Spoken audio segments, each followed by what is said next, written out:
Hey you guys, welcome to another video. Thank you so much for stopping by. If you're new to my channel, my name is Ani. In today's video, I'm going to share with you my top book pet peeve. I hope you're ready to hear my complaints. One of my top pet peeve related to books I'm sure a lot of people can relate to is non-matching editions. You know that time when the publisher will change the cover of a book series right in the middle of the series? Why did they decide to reprint the entire edition, the entire book series, right in the middle of it? Like, you already published 1 or 2 books or 3 books, and then you go ahead and change the entire series. So now I have to repurchase all the books I read previously just so that I can match them. Let me show you one example. The Diviner series by Libba Bray. This is the first book, and then of course this is the second book. So midway through this series, this cover, they decide to reprint a complete new series, right? And this is what the new series looks like. So there is no book 3 and 4 that's going to match this. So that means I have to buy the entire series just so I can have matching book sets. I don't think so. So I'm like super disappointed, but I actually liked these covers. Don't know why they changed it. I don't even like these new covers. Their biggest pet peeve of mine related to book is the dimension of the books. When the publisher doesn't bother to match the dimension of the books, and it's so significant, it's like beyond apparent. This is an example. So we got Harry Potter, the first book, the second, and the third. Third book and beyond, they all match the dimension. The first and the second does not. And I can understand the first one, they changed the publisher, so yeah, the size changed, but I still think it should have matched the first book, right? So that it doesn't look like this on your bookshelf. Maybe to some people it's not a big deal, but to me, it bothers me, especially when it's a book series. So pet peeve. Next pet peeve, the spine designs or the font does not match the entire series. An example would be this, A Discovery of Witches by Deborah Harkness. Look at this spine.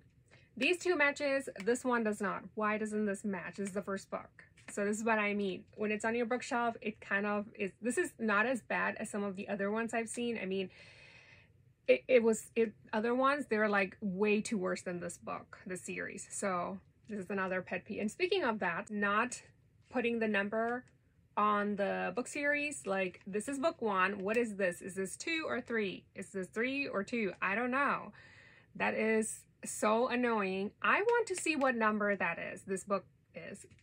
At least in the front, like put it somewhere so when I'm organizing, it just makes life a lot more easier than having to go inside the book to look what book number it is. And you know what? I don't even think these books have written what number the book is. Yeah, it's not. I hate it when author's name is way bigger than the title of the book itself.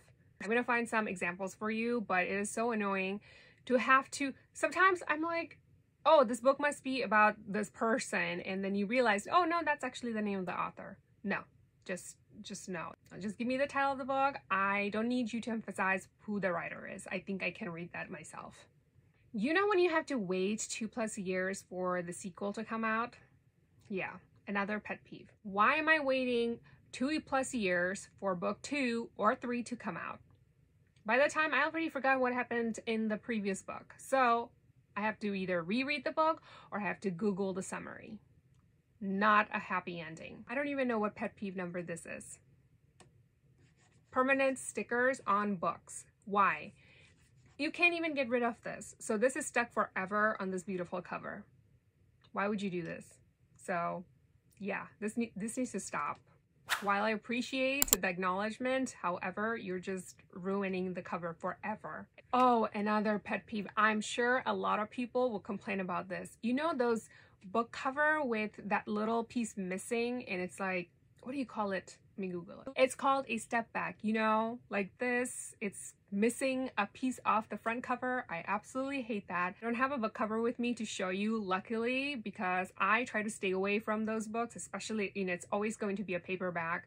So yeah, that is just bad. I know a lot of people complain about that. I've heard people complain about it on Booktube.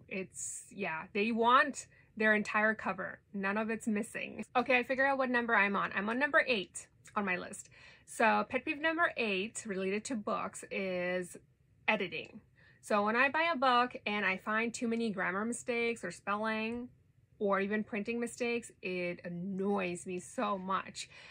I'm a reader and I want to enjoy my book. That's what the editors are for, right? They're supposed to check your, printing and grammar and writing and everything. We as a reader can just like enjoy the book. So that is one of my pet peeves. I cannot stand it.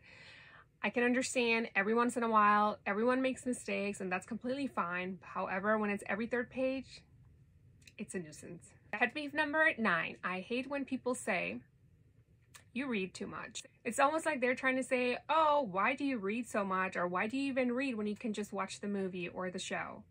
It's not the same. It's not the same. For all you readers out there, you know what I'm talking about. Pet peeve number 10, when book cover uses people from the movie or the TV show on their book cover.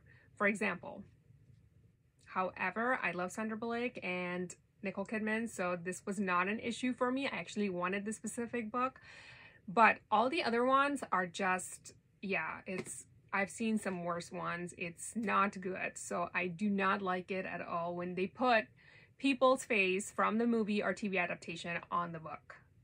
Yeah.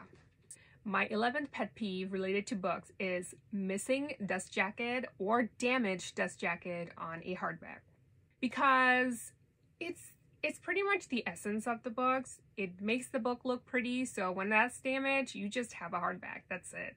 There's nothing, that special about it anymore, appearance-wise, I mean. When I did my book outlet book haul, one of the books that I've been waiting for so long to get was badly damaged, probably from shipping. So I was so disappointed, but since then the issue was resolved by book outlet, thankfully. But I was like so disappointed, and that's what I mean. It just pains me to see a damaged book. So that is one of my pet peeves. And the last pet peeves on my list, number 12, is when the first page of the book sucks you in. It's like thrilling, it's action-packed, it's like mysterious, whatever it is, it sucks you right in. And then you go to the next page, which is chapter 2. It's the backstory from 20 years ago. Why would you do that after the first page? That is just cruel. I absolutely dislike that fact, because you get sucked in to the first page and then you are taken back 20 years ago. I don't care about what happened 20 years ago. I want to know what happens next. Yeah, pet peeve.